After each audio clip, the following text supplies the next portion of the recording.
This is the 18th season of Bass Talk Live.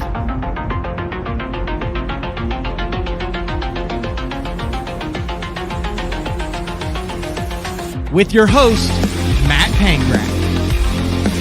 BTL is brought to you by Lowrance, Bass Cat Boats, AFCO, Duck It Fishing, Strike King Lures, Sunline, Big Bite Baits, Spro, X-Zone Lures, Gamakatsu, The Bass Tank, Denali Rods, and Pro Guide Batteries. BTL, coming at you!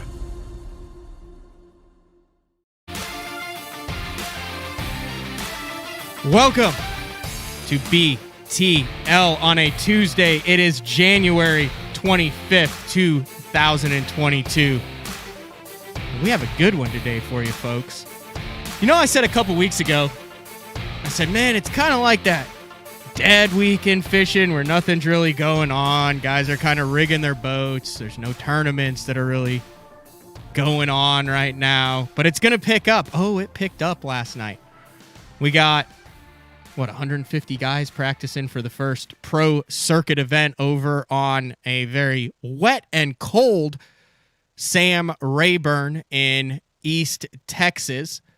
And we got a bunch of guys that are driving down to Florida now for the first Southern Open of the Bassmaster Open season. And then the Bassmaster Elite Series kicks off right after that. But last night at, probably 9 or 10 o'clock, Chris Zaldain had already been announced that he had made a lot of moves in his sponsor lineup for it.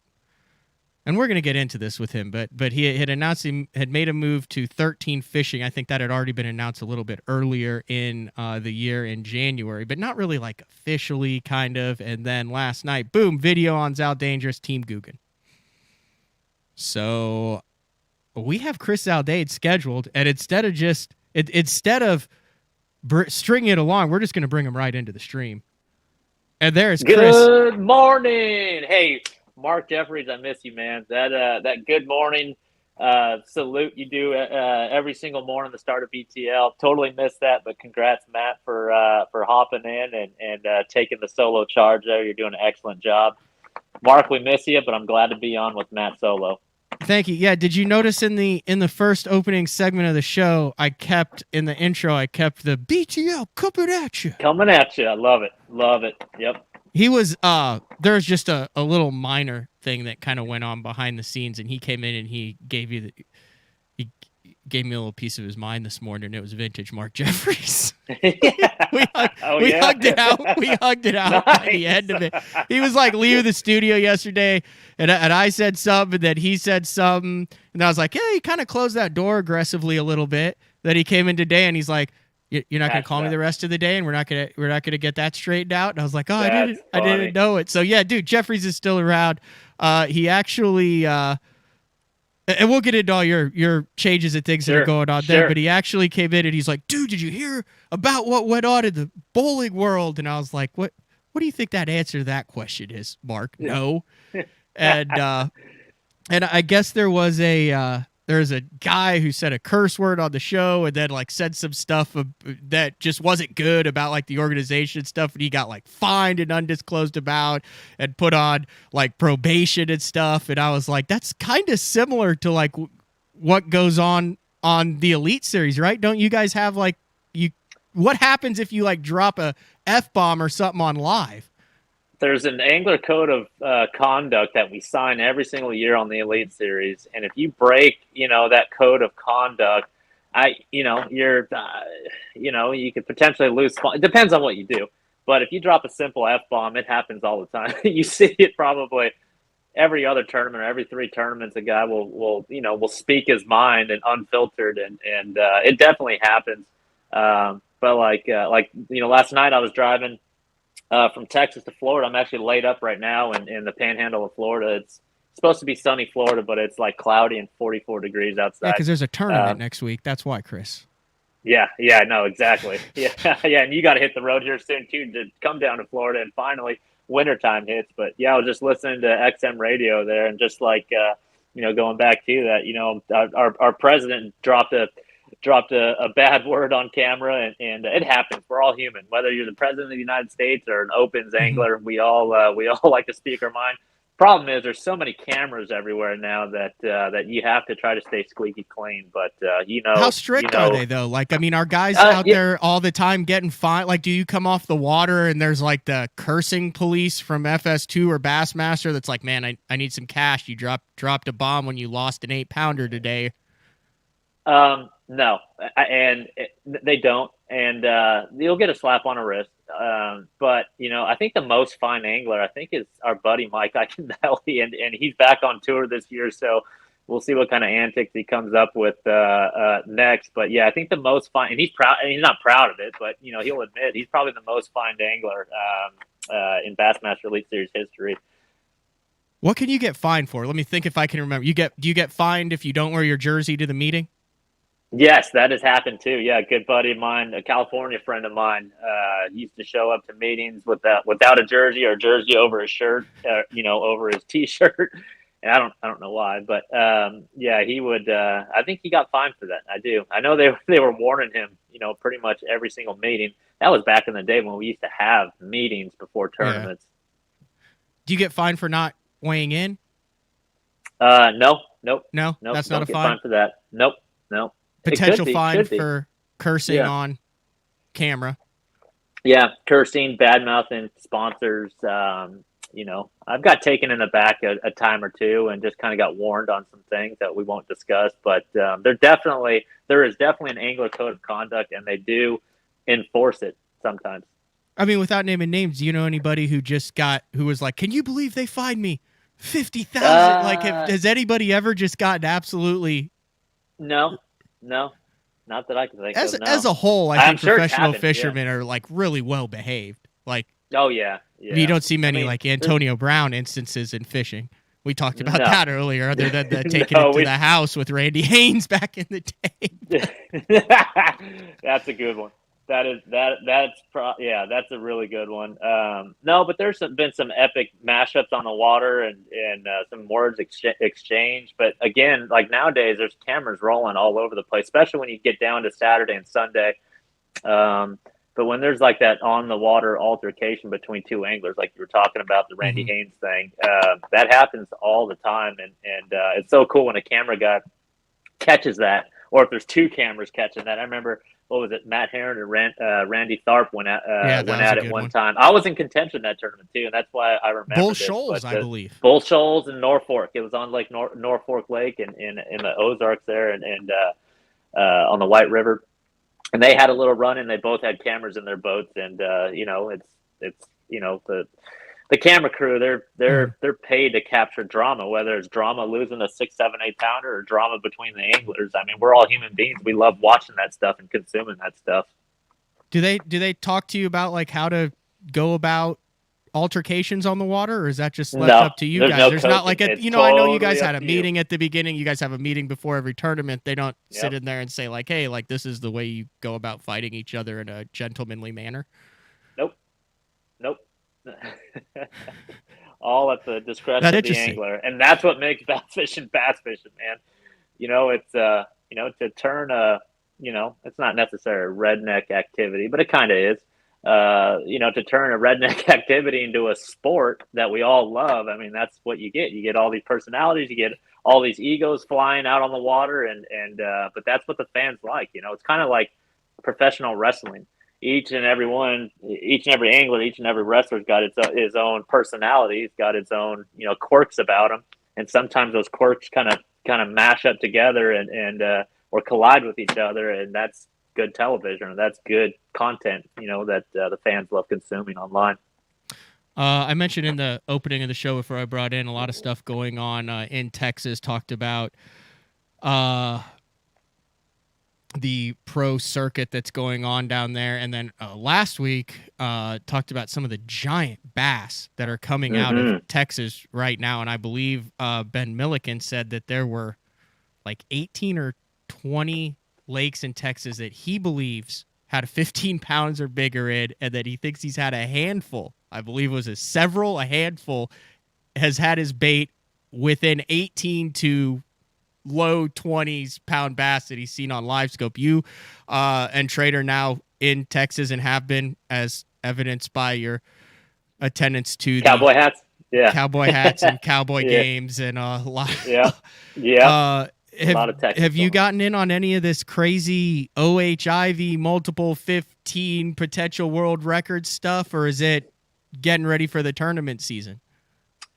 I've only been to OHIV once, and that was about 7 or 8 years ago when I was kind of courting Trait, my lovely wife. It was a Valentine's Day trip out to OHIV, and it was like its lowest it's ever been. You get there, there's trees everywhere, and that was my idea of a romantic Valentine's Day, kind of date, to go out to OHIV, before all these big fish showed up, and we caught some fish, but it was super low. With all that, with all those trees and vegetation that grew up after being so many feet low, here we are, 2020, 2021, 2022. All these guys are traveling out to Central Texas there and fishing OHIV. It's a lake out in the middle of nowhere. I mean, it's just limestone rock. It's a riverine type lake with trees everywhere, and people are traveling from Michigan, Minnesota. I've got a Texas Parks and Wildlife buddy who goes there and sends me video of all the boat trailers in the parking lot, and they're all from out of town. So that's going on right now. And Milliken, as you mentioned, I never met the guy, but I watched that video of him catching, what was it, over 50 pounds or whatever it was, rigging and live scoping. And it's just the time of year. It's just what big bass do in Texas this time of year. They suspend in trees, they get fat, they create eggs, and they eat any ball of bait that, happens to swim by. Out there suspended in those trees. And what's crazy, Matt, is Texas has always been a big bass state. It really has. But with the introduction of both the A-rig and live technology, these fish have been feeding out in the middle of these channels over treetops in February, in the end of January, all the way through the end of February. They've been doing that and feeding like that on big gizzard shad for decades. And we're just starting to figure out how to catch those fish this time of year when they're biggest, they're dumbest, and when they're the coldest. But anglers are figuring it out. And like you said, what was there, like 2 14s last weekend? And I think they just caught a 15 out of there. Yep. It's nuts. Hey, let me ask you this. Yep. Do you think it's a window of opportunity? Do you think it's a early mid-90s Bob Croupi, Lake Dixon, Castaic, that type of thing that will close? Do you think these fish will get pressured and be hard to find, or do you think it's a new frontier where 12 to 15 pounders are the new norm and will be the norm for the next decade? That's a good question, and I always answer that type of question when it regards big bass and patterning and year after year after year. If the largemouth bass does a good job at surviving, and adapting to, she's adapted to the Senko, she's adapted to the A-rig, she will adapt to live technology.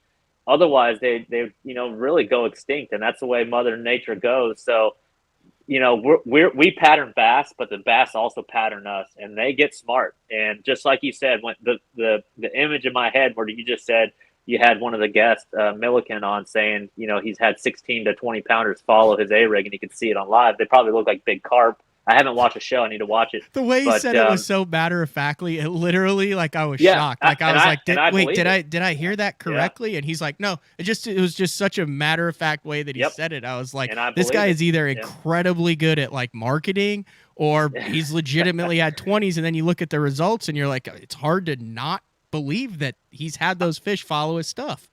I believe it. I absolutely believe it. But those fish are smart. To fool a 16-year-old fish or 16-pound fish or a 20-year-old fish or 20-pound, whatever it might be. Mm-hmm. I mean, that fish is smart, and it knows that those wires are there. It knows that little blade spinning isn't a shad. So here being 2020 with all the technology we have, I mean, now we're able to see that, to see that stuff go down live. So.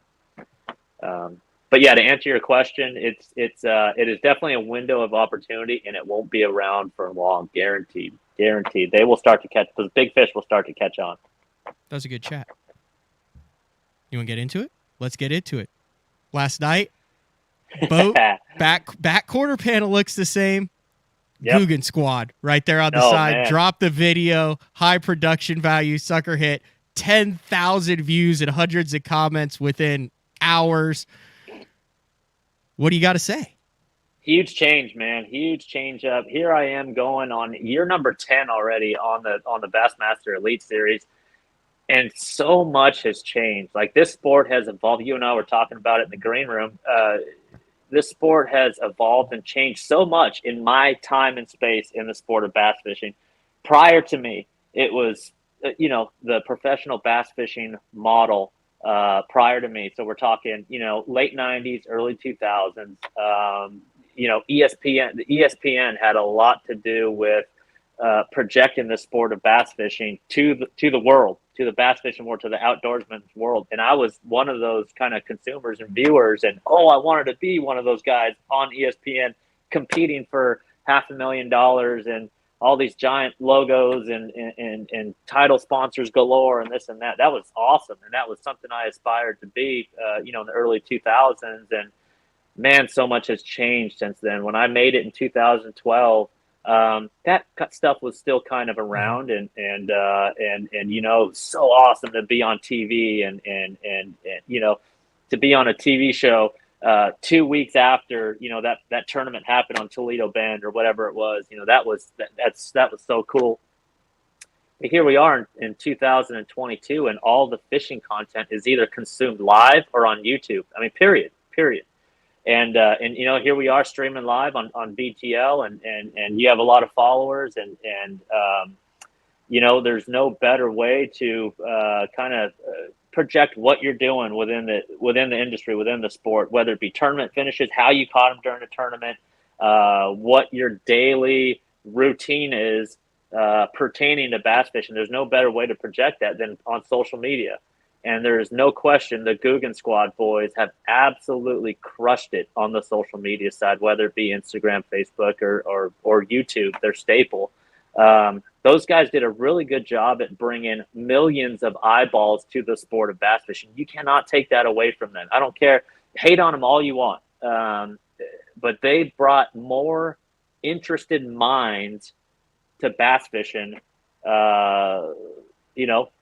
more than what, I'll go ahead and say it, like what, Kevin and Skeet and Mike did, to me growing up, like it has changed. It has absolutely changed. And to pair up and to kind of, to hop on with that team, and it's just endless. The possibilities are endless as far as, for me, those millions of eyeballs they're obviously interested in the sport of bass fishing because they watch their YouTube videos over the last 5 or 6 years. They've watched them religiously, almost cult-like. But they are interested in bass fishing. They're watching these videos because they are interested in bass fishing. So for me, it's my job to come on and just kind of maybe expand their fishing knowledge a little bit. I've been doing this a long time. And I've seen from California to Florida, from South Texas all the way up to Michigan and Minnesota, I've seen a lot of different scenarios. And I feel like I bring a lot to their table, as far as elevating that interested mind, elevating that game. Those guys can absolutely catch them. I've spent a lot of time in a bass boat with Rob Turkla, Lunkers TV. I've watched some of the videos, that some of the other, One Rod, One Reel and Lake Fork guy. Those guys are hammers. Their mechanics are spot on. They could absolutely catch them. They're very good at holding the camera and projecting what bass fishing is like. I feel like I did bring a different facet to that kind of world. And I think, being paired with these guys, being grouped with these guys, I think the possibilities are endless, not to mention the fact that their headquarters is 45 minutes from my house. So what I'm used to in the past, as far as product development goes, relaying what's in my mind, what my, real-time tournament experience, with different lures and techniques and such, when I relay that information from my world to, the East Coast, an East Coast office, and then that relays to Japan where, products are developed and made, and all that information just kind of gets lost in translation. Now I can just hop in my truck and drive 45 minutes and tell tell these guys, this is what I like about this bait. This is what I like about this, this tungsten, shape or this hook or this design or whatever it is. So, I'm really excited to kind of put all of our minds together and really deliver, some of the best products out there. And, let's take, for example, the Bandito bug. I'm told that is the best selling soft plastic bait on the market, period, right now. I mean, they've sold more Bandito bugs, and it's just just a creature style bait. It's the best selling soft plastic lure, period, right now. And of course, there's a bunch of good ones out there and everything, but the power that they have and just the following they have is just absolutely unreal. And I'm just really stoked to be a part of that, to tell you the truth. How did this come about? You mentioned the move to Texas. You're close. I know if you watch your video online, you fished with Rob in a tournament a couple years ago. But when did the talk seriously start about, hey, we're interested in bringing you on the team? Yeah, it was just playful talk, and you hear a lot of it. That's generally how things happen. Whether it be a lot of bass fishing deals used to go down at ICAST every year. I remember a decade ago showing up to ICAST in my jersey, hands on my hips, like, oh, come on, let's talk, let's work something out. Things don't occur like that anymore. I would say, and like going back to the ICAST thing, I would say more deals have happened, or more deals were solidified during the after hours at ICAST than on the ICAST floor when, the X guy is in a suit and Y guy is in a jersey and they do the talking. It's really when they take the suit off, take the jersey off, go out to dinner that night, and that's when deals are made. It's just like any other industry, really. But it started out playful at the kind of the summer of last year, spring of last year. Turkla and I just went fishing. We really hit it off. We share a lot of the same interests. Fishing, guns, hunting, whatever it might be. That dude is a straight up patriot. That dude is a veteran. He loves the sport of bass fishing. He loves his country. He's a hard worker, and quite frankly, he's a great role model. He really is. A very successful dude. And so we got to talking, and we were just, oh, what if this? What if that? What if we did this? What if we did that? And months later, after about half a dozen fishing trips, we kind of really hit it off. And at the, fall is when a lot of the fishing deals happen, leading into the new season. So that's kind of when we really hit it off over fishing, running flat-sided crankbaits down on Possum Kingdom, not too far from OH Ivy, and catching a lot of big fish. And things just worked out. And it feels good when everyone on the team welcomes you. And they're all looking forward, forget about what's happened in the past. We're great. Everything's cool, on both sides, but yeah, everyone's looking in the future now. And again, the goal is to deliver, awesome products to the fan, the consumers, and have fun doing it and just showing kind of the process of that. This isn't like Googan's first foray into tournaments. Obviously, Rob fished the MPFL last year. There's been a number of anglers like DC and Wheeler and a bunch of guys that have been sponsored, Scott Martin, by Googan. But this comes to my mind. You look at the success that they have had on YouTube. I mean, it's undeniable. And the amount of product that they move and the following that they have. What do you think the reasoning is for exploring the professional tournament realm instead of staying in that category where they're super popular? They don't have to pay anglers to sponsor it. They don't have to. I mean, they're making a ton of money. What was the reasoning for going into that realm when they already own the lion's share of the YouTube and the social media and the weekend anglers and not the weekend, but the younger kind of anglers? And, to answer that, it's just being multifaceted. Any business within any industry, wants to have all bases covered.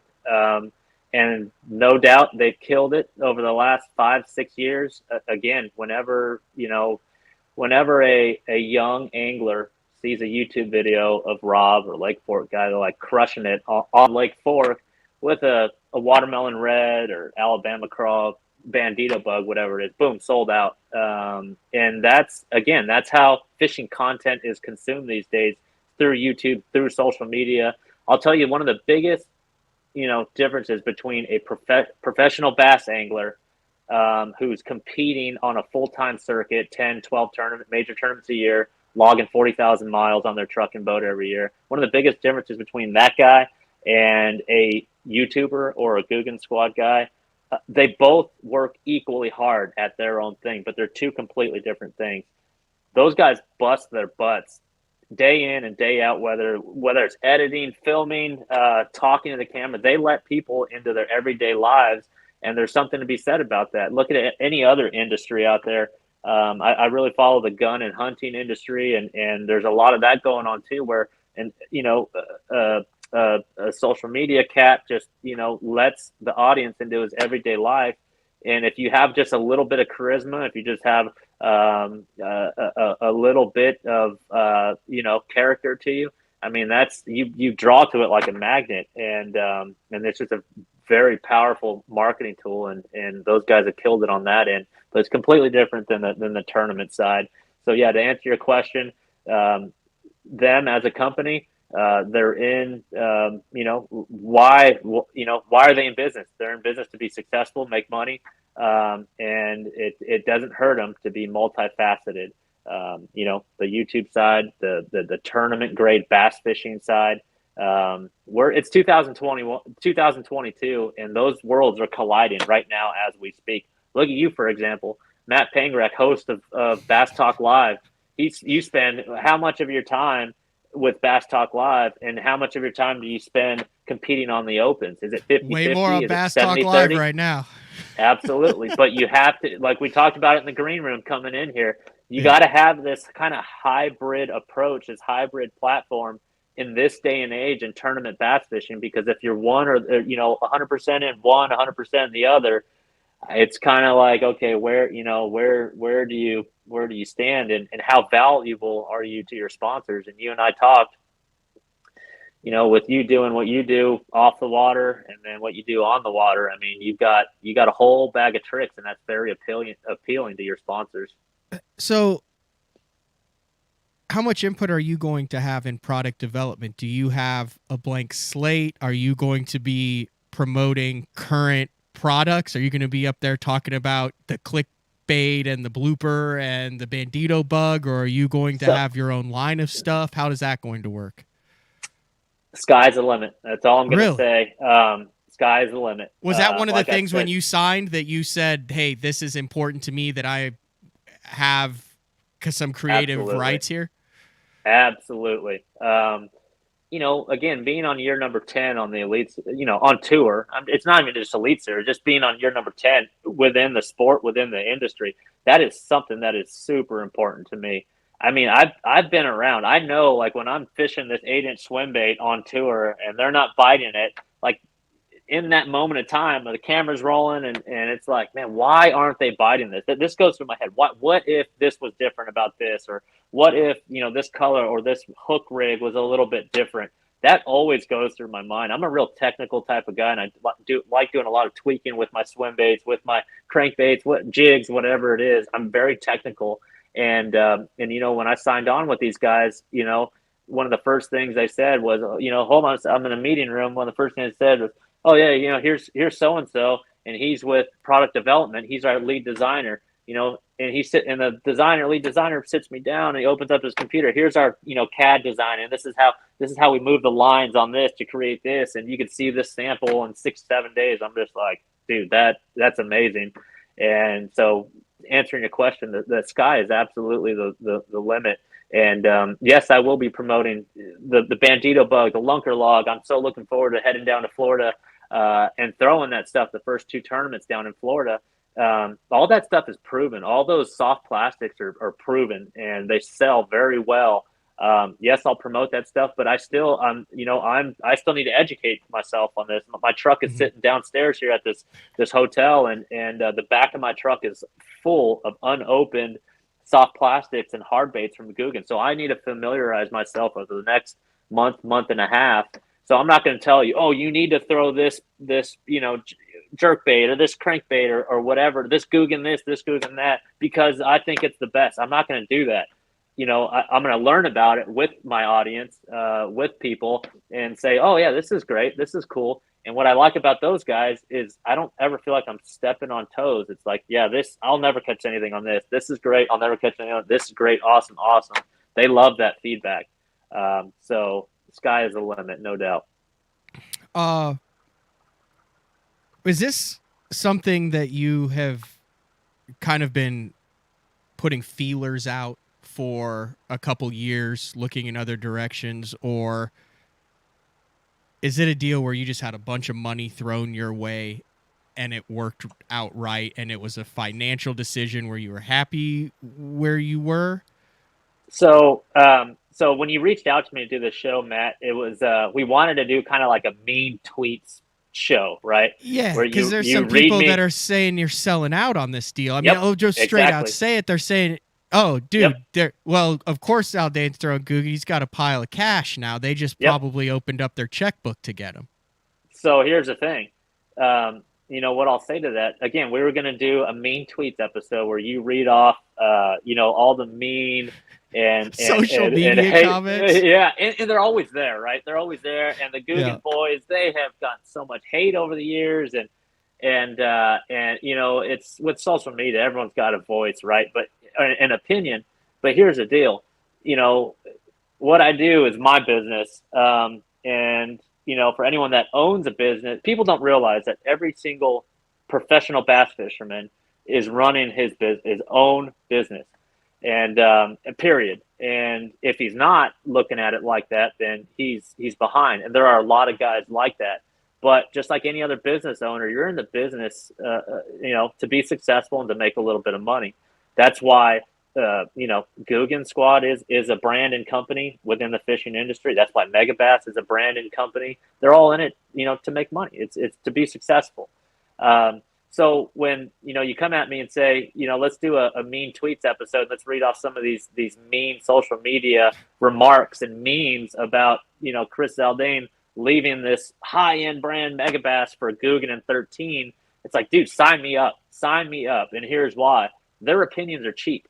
Their opinions are real cheap. When you send me something like, oh, I don't care, I'm still going to, I'm not going to throw Googan. I'm not going to throw Megabass just because I don't like Zaldain, blah, blah, blah. I think he's a whatever.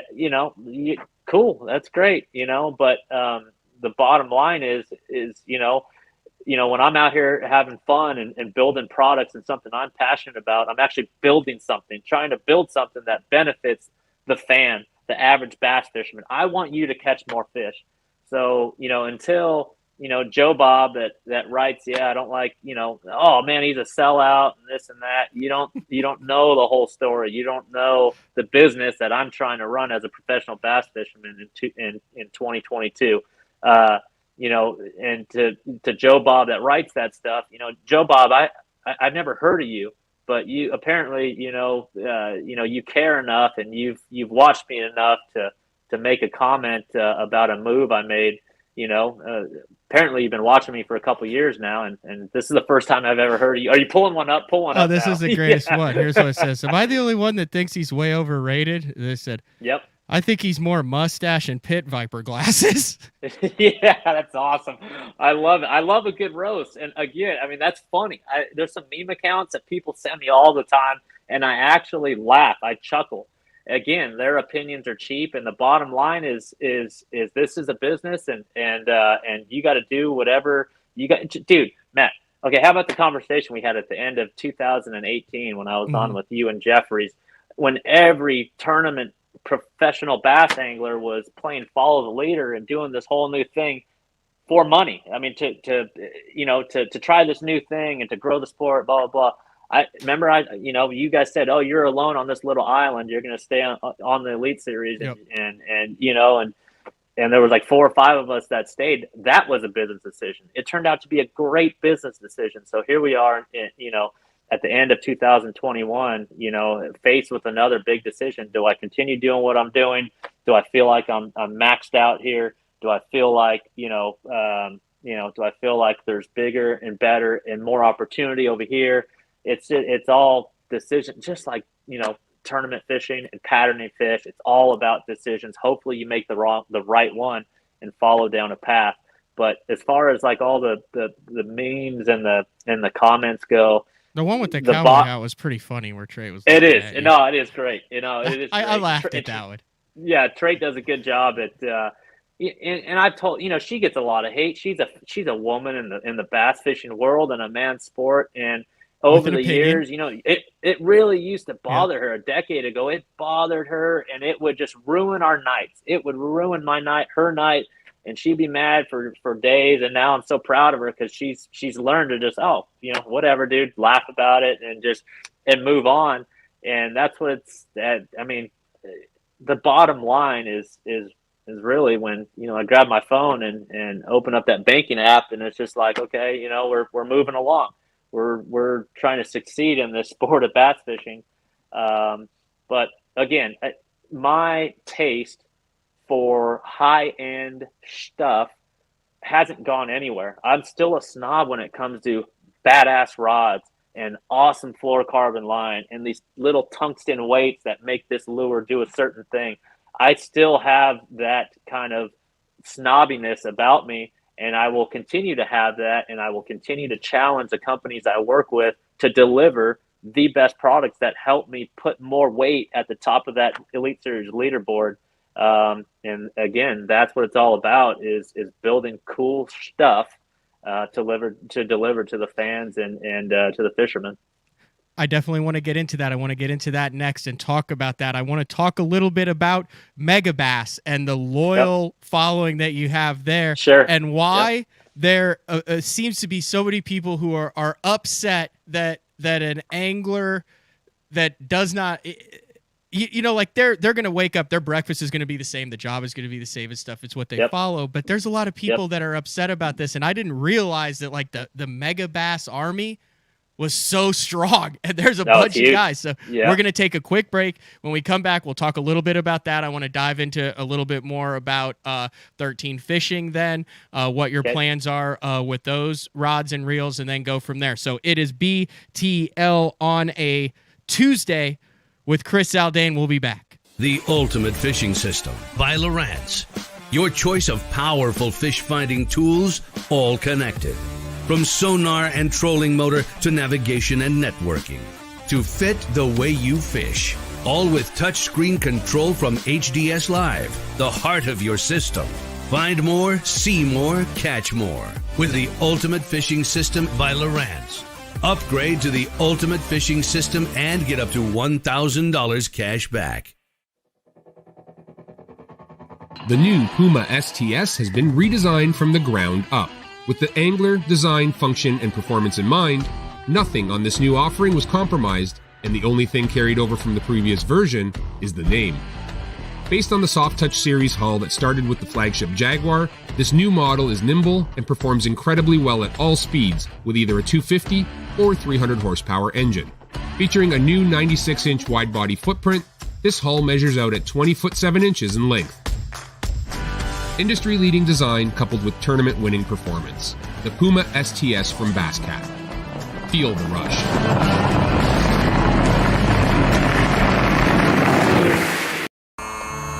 I've made my living on the water for over 20 years. For 14 years. For over 23 years. I've worn a bunch of different clothing brands over the years. Some companies big. And some companies small. All of them said they were making clothing for us. But none of them knew us. None of them were us. Except for one. Except for one. Except one.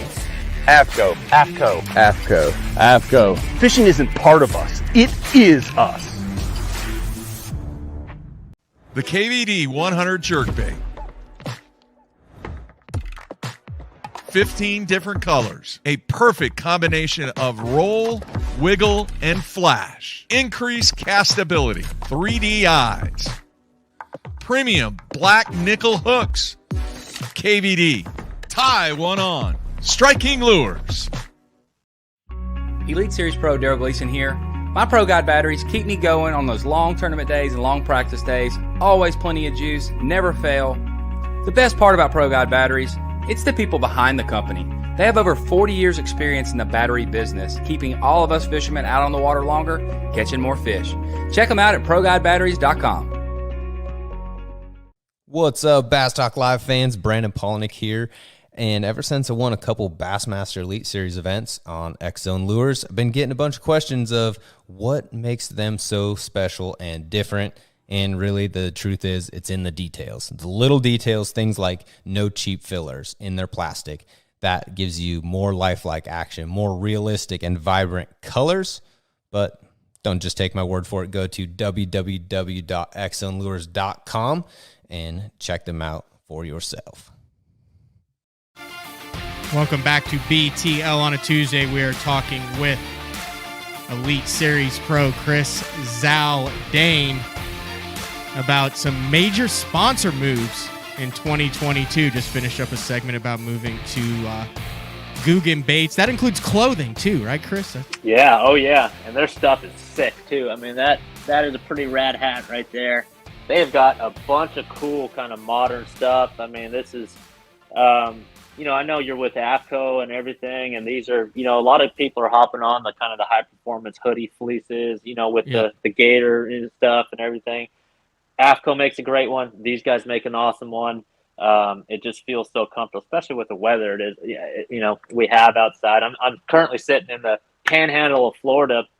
Drove from Texas to the panhandle last night, just outside of Tallahassee, and I'm on my way to Florida to meet with the Googan boys and just kind of knock out some early season photos and catalog photos and video content, stuff like that, because once the season starts, the elite season starts, I mean, it is just kind of balls to the wall, hard to kind of dedicate time to photo shoots and stuff like that. So I'm on my way there. I'll be there this afternoon. I know you're going to be in Florida in about eventually. 4 or 5 days. Eventually, yep. And you got to take care of business first. Got to take care of Bass Talk Live and deliver what the fans want to see and hear. But yeah, when you come down to Florida, you're going to realize, oh man, wintertime has settled in just a little bit late down here. All right, dude, you're synonymous with Megabass. It's like you're the mag draft guy, you're the high-end rods guy, you've had the Megabass rap, you're the JDM dude. What do you want to say to those guys who are like, no, not our man? Yeah, no, it's we've done a lot of great things with Megabass, with the Megabass brand. The president and CEO of Megabass America, good friend of mine. He was at my wedding. Really good dude. He's my age. He runs a tight ship over there. He makes sure that Yuki Ito, the owner of Megabass of Japan, the owner of Megabass, the main lure designer and developer, just an icon of our sport, really, whether you're in Japan, whether you're in the United States. He has got this very unique mind and develops a lot of really, really cool lures. Develops a lot of stuff too, where you're just like, I don't think that's going to work here in the United States. Like the little bugs and stuff that, they make like a little cicada, like the wings come out. It looks like a little jitterbug that moves backwards. And, when it, when they used to send me that stuff, I'm like, that's probably going to sit in my garage and stay there for a while. They've done a lot of great things. They've worked with Aaron Martins, God rest his soul, for 15 to 17 years. By the way, I've got an auction going on eBay. Look it up.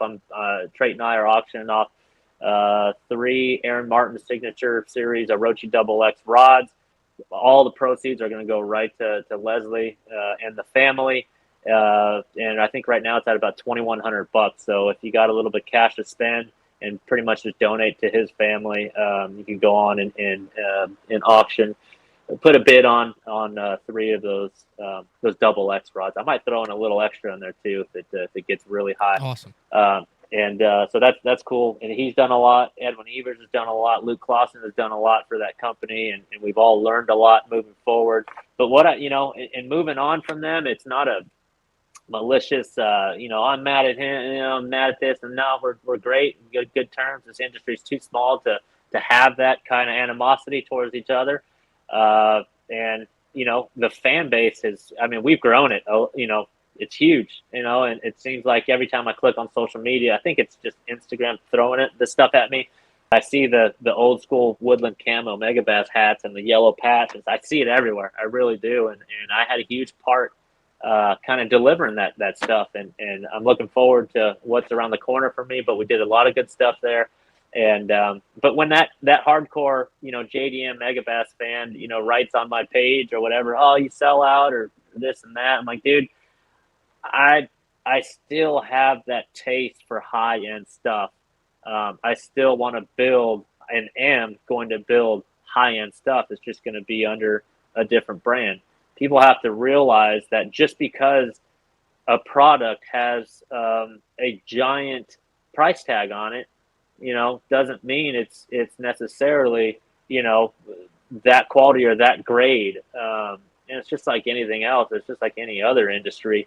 A lot of it, you're purchasing the name. You're becoming a part of the family, that Megabass family, because it is what it is. It's Megabass. It's that high grade stuff. And I had an awesome 7 or 8 years working with that company. But I really felt like it was time to move on, kind of, to kind of branch out and have a little more say-so, a little more input on products and that will be delivered to the U.S. market. And like I said, in years past, it seems like, we get kind of lost in translation. And I mentioned Yuki Ito, the creator of Megabass. He is very, very proud of his work.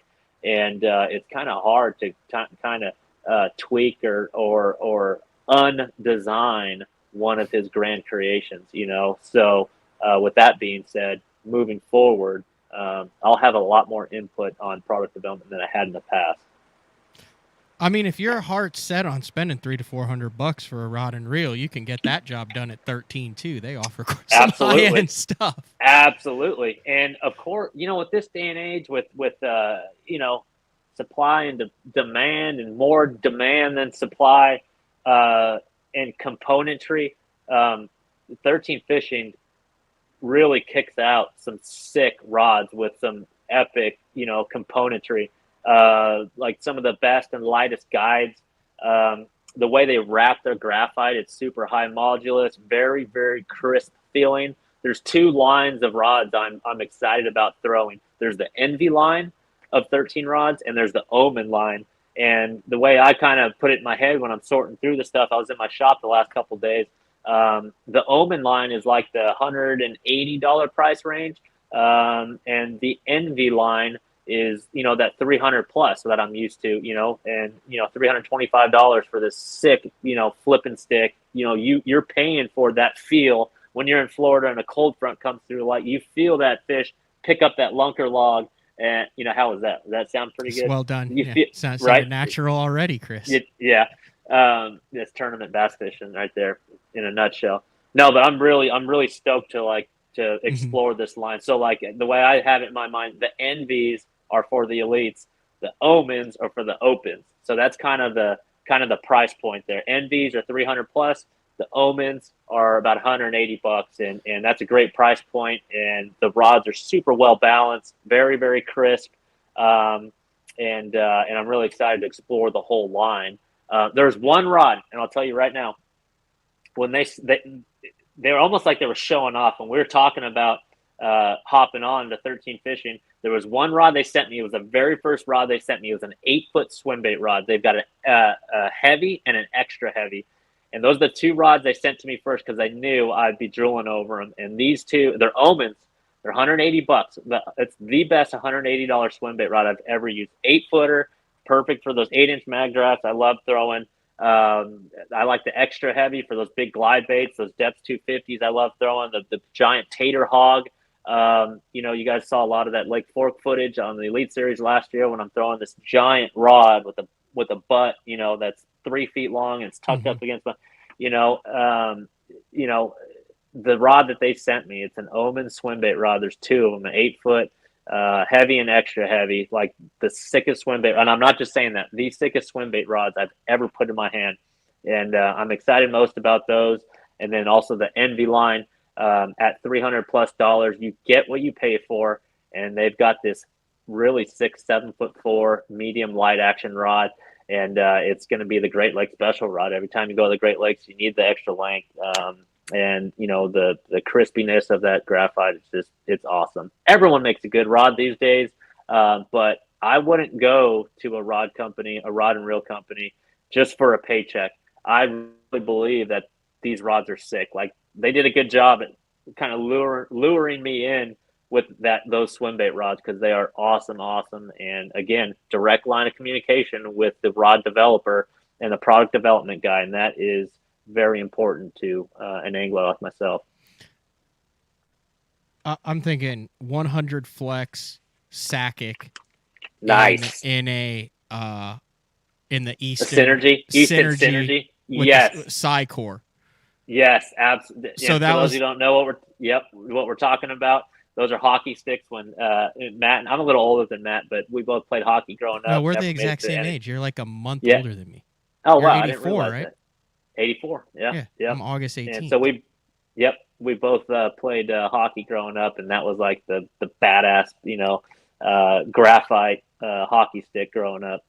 But I say that to say that was like the stick. That was what I was comfortable with. That is what I had the feel with, what I learned. Yep. You're completely changing your lineup of rods. Now, you've had a chance to mess with them, but you don't have that time. I mean, you're used to that hockey stick, that feel. Yeah. Yep. How long does it take to really get familiar with another line of rods? And in fishing, is that as important as it is with a glove in baseball, a stick in hockey, a racket in tennis, or is it a pretty seamless transition? Good question. At this point in my career, it's a seamless transition. The only thing that's weird, or can be weird, and you see it with, so like KVD, for example, I've looked up to him for years. We all know him as a quantum guy. He recently switched over to all lures. And if you were to ask him the same question, he would say it's seamless, absolutely seamless.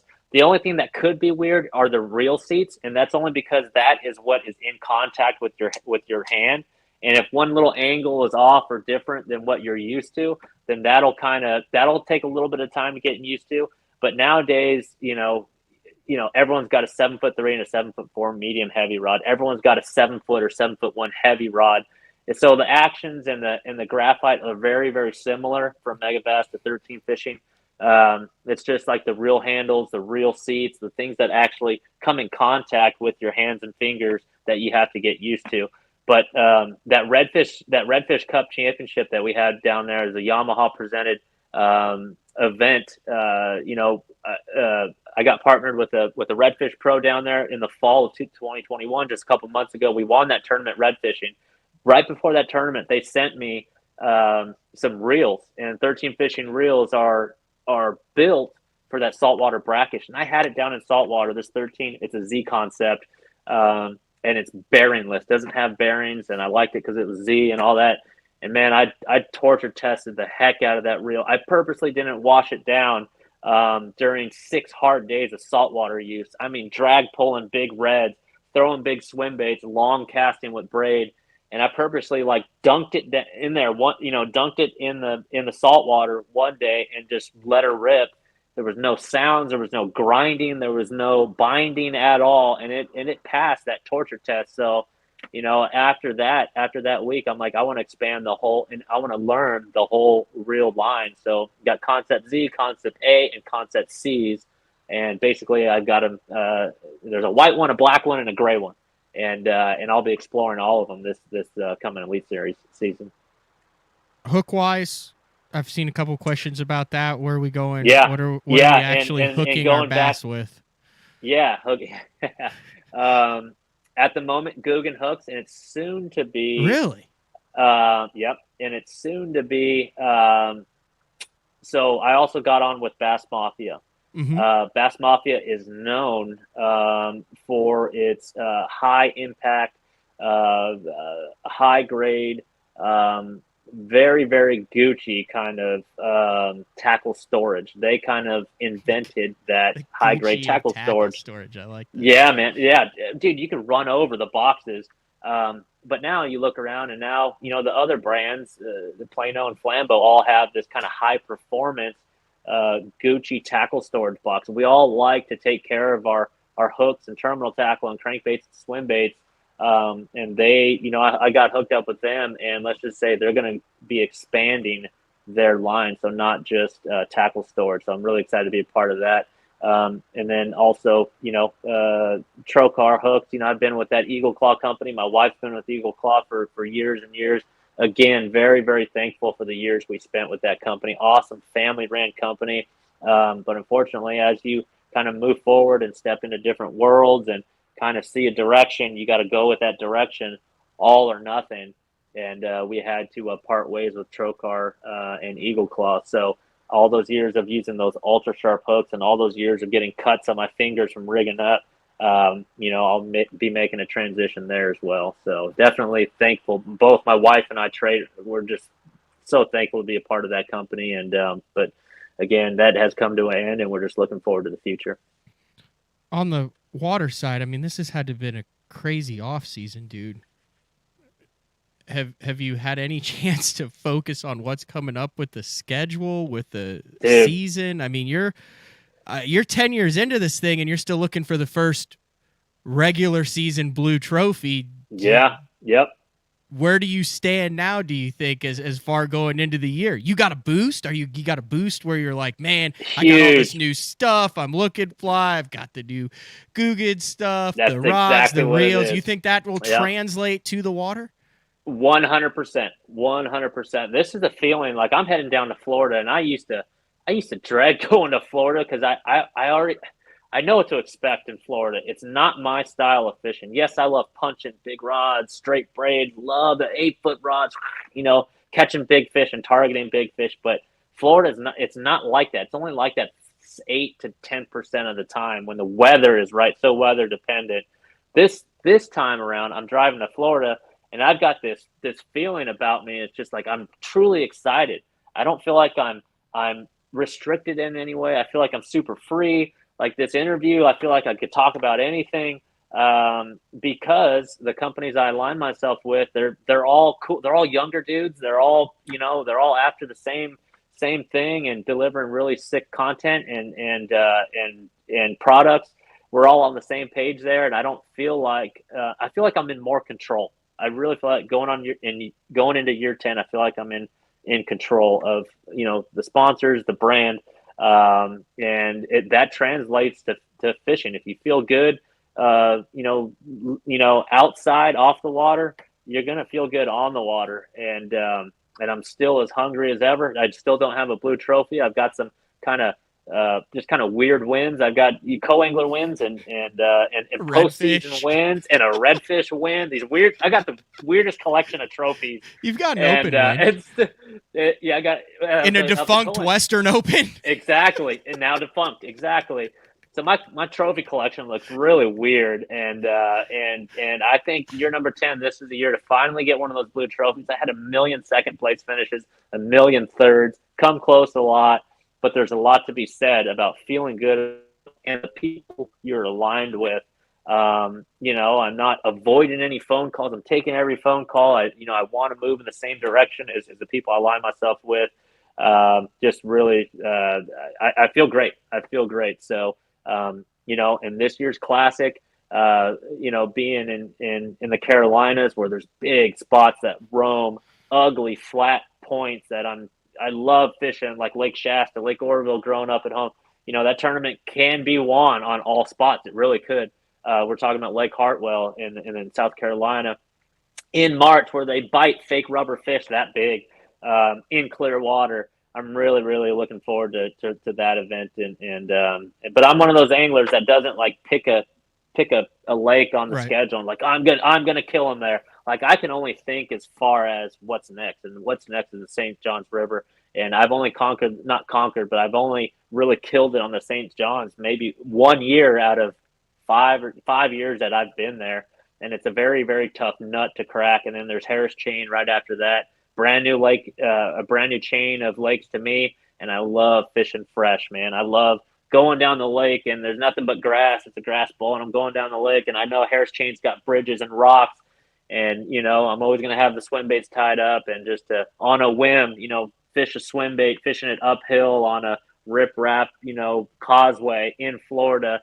Like I've got visions and dreams of catching big fish on swim baits on a typically, you know, Texas rigged style of fishery. This is that year. being Zero top Harris 20s chain. in Florida. I just looked at it. I know that Yep. you've had some tough ones down there, but Yep. I was Oh, shocked. I was Yep. shocked to find zero top 20s.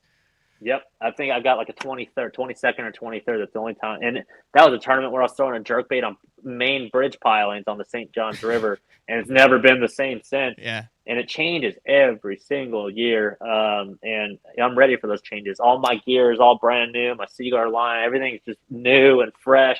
It's such a good, refreshing feeling going into this season. And I feel like it being 10 years, I still feel young. I'm 37 now. I still feel young.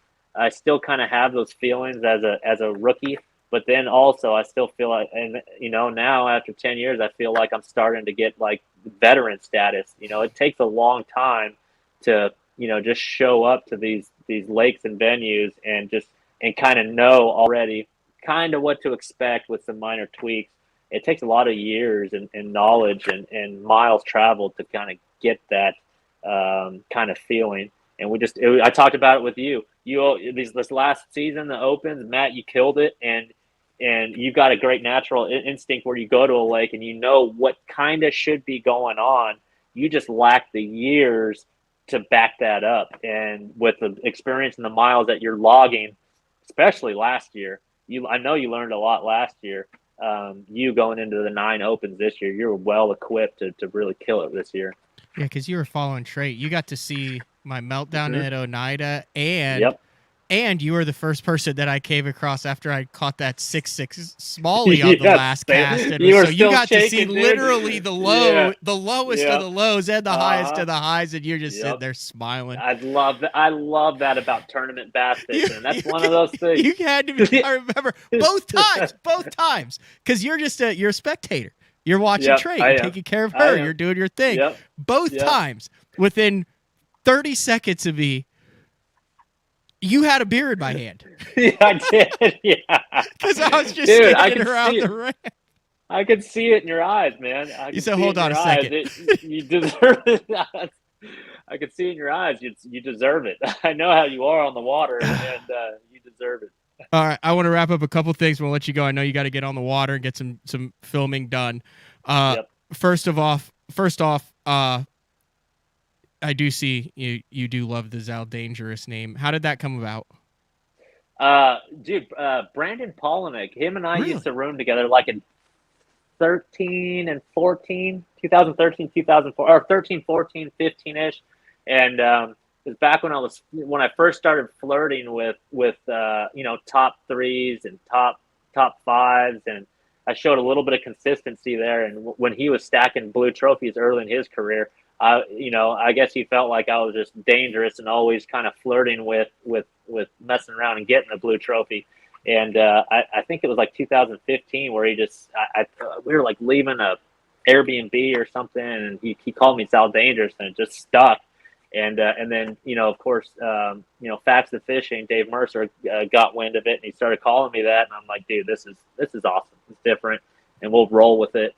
And then I was working with a photographer or a designer, and he came up with the kind of the Top Gun Zaldangerous kind of logo, and it all fit. It all fit, and it's here to stay. Very cool.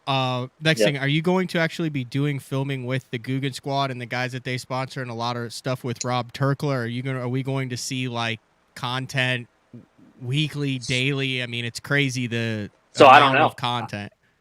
So here's the cool part is I don't know. Like I still hold the Elite Series and tournament fishing to probably the highest regard. That is I love it. It's my passion. It's what I love to do. It's a great platform to talk about fishing and things I'm passionate about, like big swim baits and really cool lures and techniques. That's a great platform and everything. And now we're venturing off into this whole YouTube world, and that's their world. That's what they do. But really, it's just kind of the journey, and it's just the kind of merge of two bass fishing worlds. And I'm just so excited to be like dead center of that, like right up in it. So I don't know what's in store. I'm going to meet with them later today, and I haven't met anyone outside of One Rod, One Reel and Lunkers TV. So I don't. Is it proper to call them by their YouTube handle, like I or said, by their real names? I knew Rackley before he was LFG, Lake Fork guy. So Right. to me, he's just Justin Rackley. What do I do? He Do I just go in turned with, it into an empire. I would go first name. I would go first handshake name and fist bump. Okay, first name. So, hey, Justin, how you doing? So I think a handshake is always a good first impression instead of the fist bump. Then you can assess it later. I'll go firm handshake, first name, look him in the eye. Got it. We'll do that. So because I would assume they're used to everyone by their nicknames. And they are hanging all over them.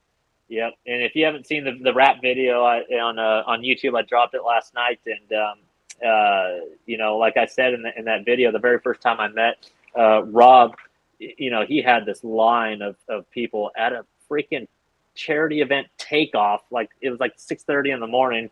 And there was this line of people with sign my hat, please sign my hat. And I'm like, dude, who is this guy? Who is this character? And Ike and Ellie was the guy who was running this event. And he goes, oh, yeah, it's one of those YouTubers. I had no clue who he was, but we really hit it off. Long story short, so as I start to get to know these guys, their personalities, what they do, how they work, I will find my kind of place in their world. And then, I'm sure you're going to see a bunch of videos of us fishing together, especially with them all living in the state of Texas, all in that Dallas-Fort Worth area. Oh, I didn't realize they were all there. Yeah, they all live close there. So. Oh wow, yeah, that's handy. Yep. And then last question is probably the most asked question on the feedback that we've had today. Very active chat on today's BTL. There, Chris, is the transition of what do you do with all the stuff that you're not using this year? Like, so first of all, I know I've talked with guys and I've gone through it a couple of times with the clothing. That's a nightmare in itself because you have these hats that you're like, oh, this is my hat. Yep. Like this is the hat. That's funny. What happens to all that stuff? What happens to all of the Teds, the mag drafts, the rods, Dude, the whole arsenal? Of it. I'll tell you what. With the way the supply chain's going right now, I could probably sell all that stuff back to Megabass and probably make a killing. No, but I've had more text messages and comments asking about what I'm gonna do with all the old stuff. Some of it is very kind of personal and sentimental to me.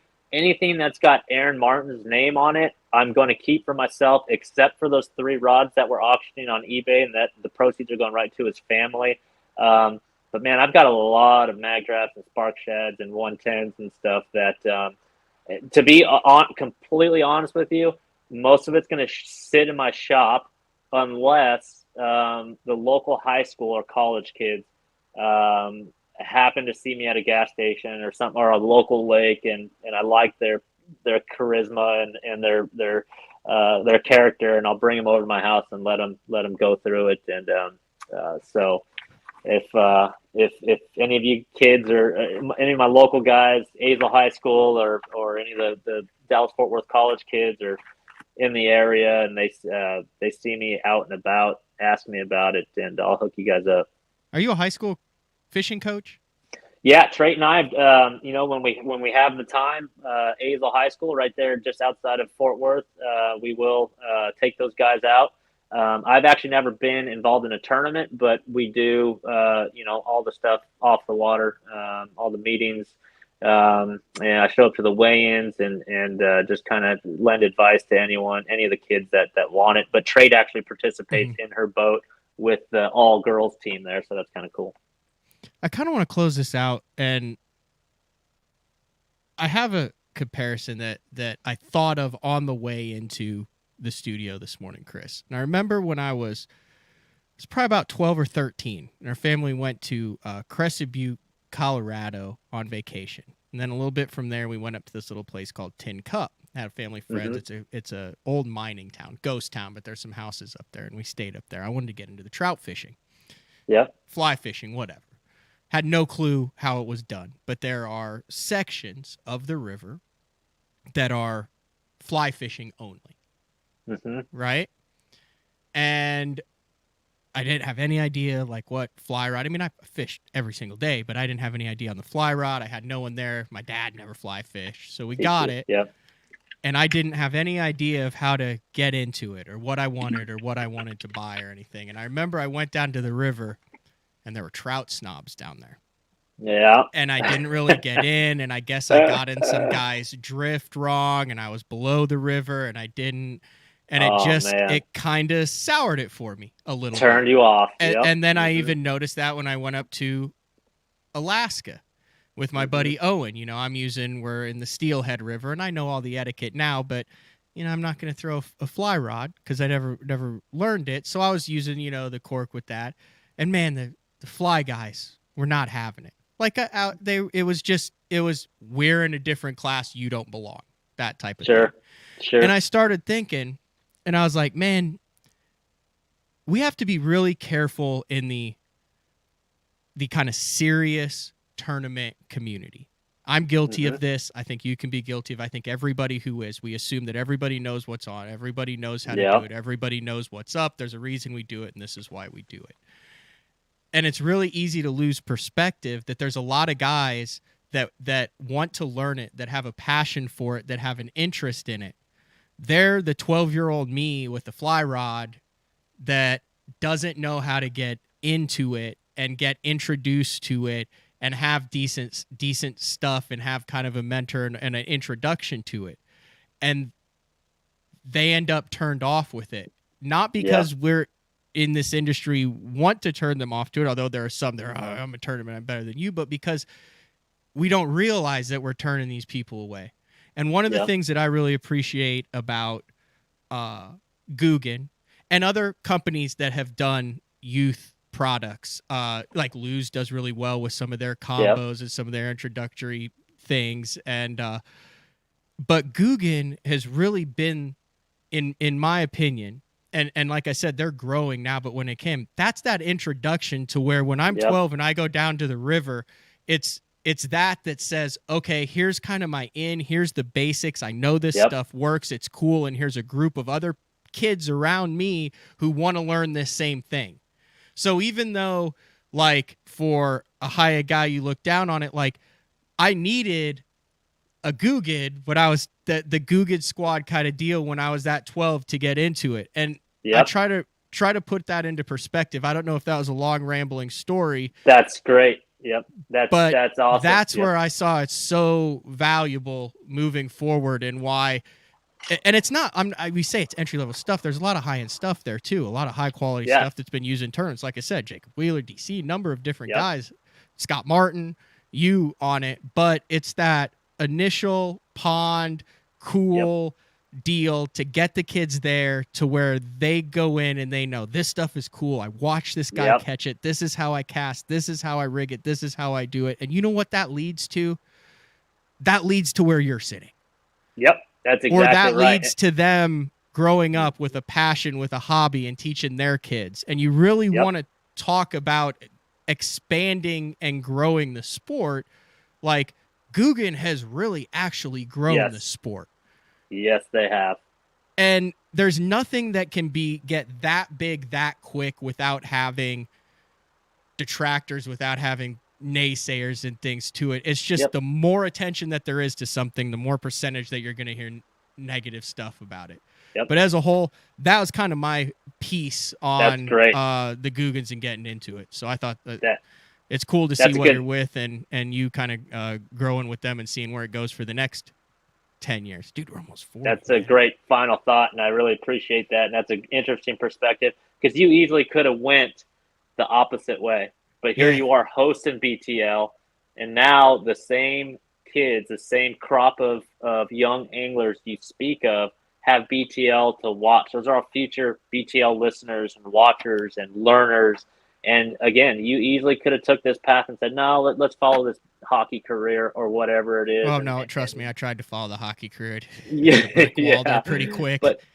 But you know, you were passionate about fishing, and although they soured your thought of you know, becoming a trout angler, you did all right for yourself. And now with that Googan Squad outlet, and now with some real life tournament fishermen's perspective, like myself, Scott, DC, MDJ, with us four teaming up with this original Googan Squad crew, who, again, like you said, have introduced all these new eyes. They've, you know, growing the sport, that term gets thrown around a lot, especially the last 5 years, but they have actually done it. And it is our goal, it is my goal as a professional fisherman to kind of educate and keep those kids on that path. And hopefully that younger generation will end up right here in this seat on BTL or on any other fishing talk show or platform in the future. What are you filming today again? I don't know. We're just going to show up and shake some hands and call them by their first names. I think tomorrow is the big thing where we're going to do some product photography and filming. All right. We'll get after it. All I'm going to right. take a final break of the show, come back with some final thoughts, but I'm going to let Chris Zaldain. I appreciate it, guys. Thanks, Chris. That was a lot. I know that took a while. You know, you had some stuff No to do, problem, so I guys. appreciate it.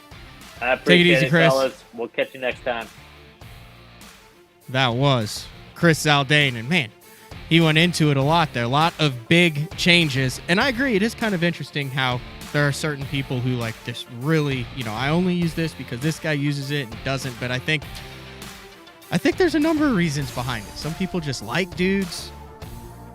Some people, you know, respect their opinion and know that they've built baits that they've had proven results with. So anyway,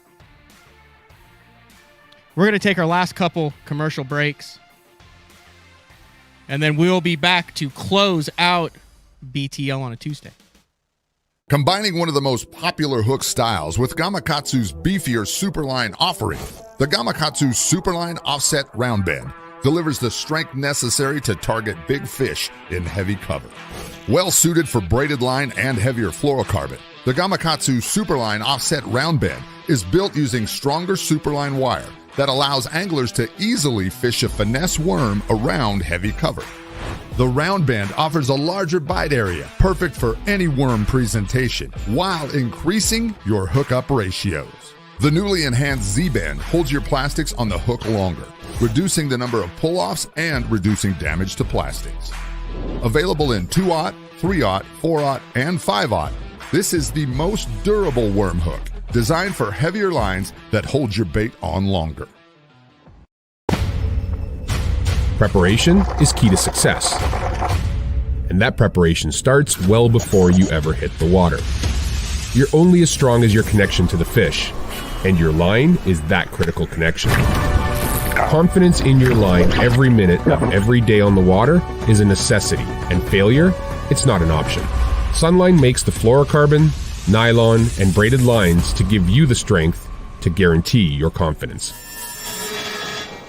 One of the cool new jig heads that Big Bite came out with is the ram head, named after the golden ram cliff perch, and it's really designed specifically for the Ned style. But one of the cool things about this jig head and the Gamakatsu hook that Big Bite put in it, especially in the 3/16 ounce model, is how versatile it is.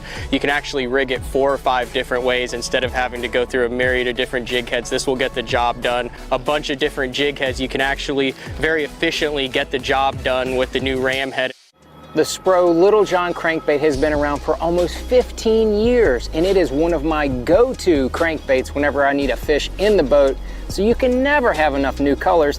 That's why Spro's coming out with a handful of new colors, including Pearl Shad, which has this bleached out white look, but it's got this pearlescent, really, really pretty. We've got Copper Shad, which looks amazing in the water. It's got that purple flake on the back, really, really pops in the water. And then if you want some real pop, we've got Sparkle Shad, nothing but sparkles all over this thing.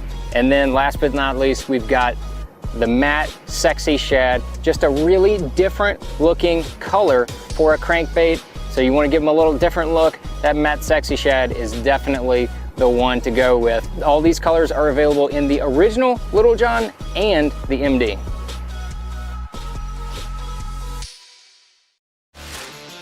Welcome back, BTL, on a Tuesday. Closing out the show, big thanks to Chris Zaldain for a really good interview on a Tuesday. Excited for tomorrow's show also. We have MLF's Joe Opager coming on to talk a little bit about what is going on down at Sam Rayburn for the first pro circuit stop of the 2022 season. We have Joe on every year to kind of preview what is taking place over at MLF. He'll also be able to go through exactly what we need to do to make sure we are set up and good to go for the newly announced fantasy fishing over there. And then after we have Joe on to preview Sam Rayburn, Joey Nania is coming on to talk about his quest to make the Elite Series. The dude, like, literally barely missed it, like a point or two in like multiple divisions, and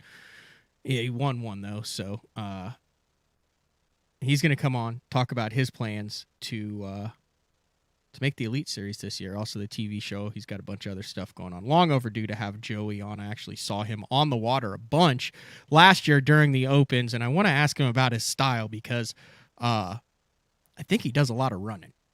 I saw the kind of baby blue nitro just ripping all over the place all year last year. So I want to ask him if he's a run and gun guy or kind of a stay at home, and we just happen to always be fishing in the same section of the lake. And then Thursday, number 51, Frank Scalish comes back for the 51st show with BTL. And then I head off to Florida for the first Southern Open of the year.